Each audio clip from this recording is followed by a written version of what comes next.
Good morning, everyone, and welcome to Early Literacy Storytime. I have a new friend to introduce to you. This is Christy Hancock, and she is our newest addition to the library, and she's our new children's librarian or library specialist. And Miss Christy just recently retired from Spiegelville Elementary. She was the librarian for the whole school. So we're so happy to have her. She knows a lot of things.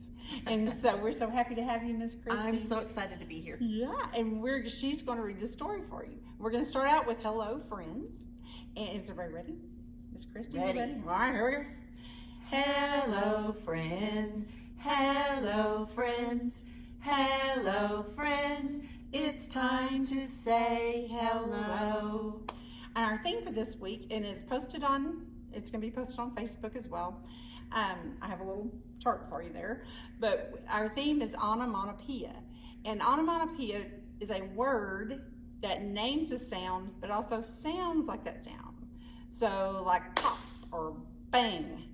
But the earliest words, onomatopoeia words that we teach our kids are animal sounds. And this is really important.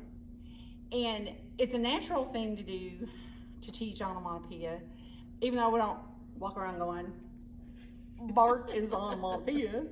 But don't you like learning new vocabulary words? I think so. So anyway, we teach our children animal sounds because it's a natural progression in our language. And kids love animals. They're attracted to animals.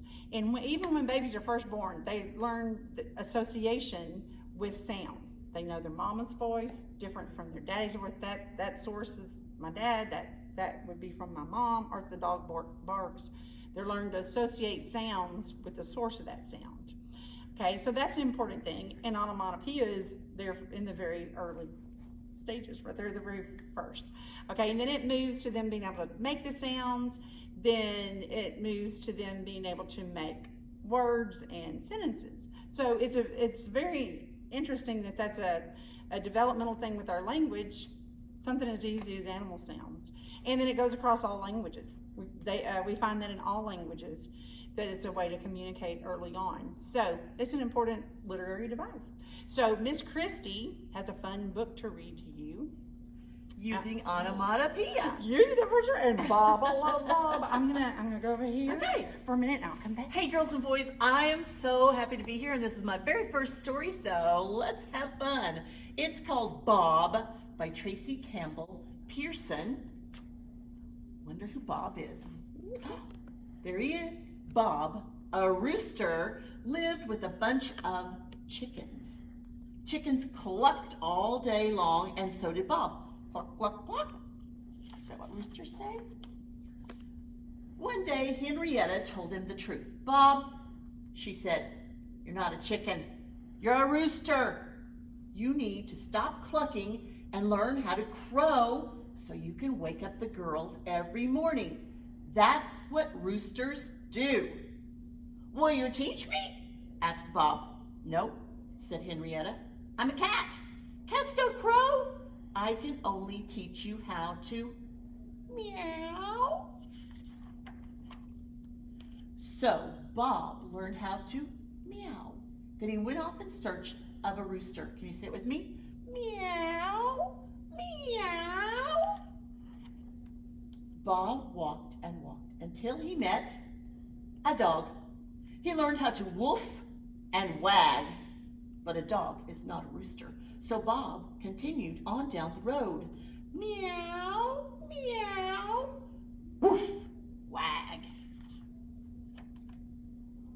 Bob walked and walked until he found a pond full of frogs. He learned how to ribbit and hop, but a frog is not a rooster. So Bob continued down the road. So what have we learned? Meow, meow, woof, wag, and ribbit, ribbit, hop, hop. Who will he meet next? Bob walked and walked until he came to a field of cows. He learned how to moo, and he tried to chew his cud, except he didn't have one. Bob decided to eat bugs instead. But a cow is not a rooster, so Bob continued down the road with a belly full of bugs. Ew. What have we learned? Meow, meow, woof, wag, ribbit, ribbit, hop, hop, moo, yum, yum, bugs. He walked right out of the day and into the night, searching for a rooster to teach him how to crow. Walking through the darkness, Bob got a little scared. He was sure he was being followed. Bob was quiet. Then a stranger called out, "Ooh, ooh, ooh." Not wanting to be rude, Bob whispered, "Bob, Bob, Bob." Again the stranger asked, "Ooh, ooh, ooh." And again Bob whispered, "Bob, Bob, Bob." And so it went all night long, over and over again, until the first morning light, when Bob heard, there in the middle of the road was a bird who looked a lot like Bob. His name was Fred, and he taught Bob how to crow. It was dark by the time Bob walked all the way home. He settled in for the night, being careful not to wake the girls or Henrietta. Remember, the girls are chickens and Henrietta's the kitty.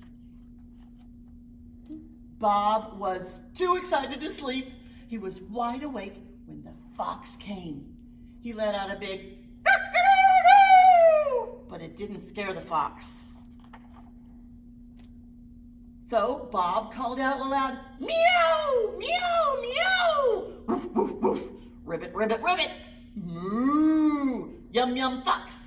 The fox, terrified and amazed by all the animals in the coop, especially the one that sounded hungry for fox, ran home, never to return. And from then on, every morning, Bob woke the girls and Henrietta up with a cock-a-doodle-doo. Or, if he felt like it, can you say them with me? Meow, me, woof, ribbit, moo, yum, yum, bugs. And that is how Bob learned to crow. Oh, I love it, Miss Christie. Especially that part with the hoo hoo hoo bob bob bob. Hoo hoo hoo bob. Very funny. Man, crack you up. I like that story. All right. too. Well, it's so fun to have you start your Thank first you. day. And so now, boys and girls, we're ready to say goodbye, friends. Right? Right. Everybody ready? Ready? All right. Goodbye, friends. Goodbye, friends. Goodbye, friends. It's time to say goodbye. We'll see you next time. Goodbye.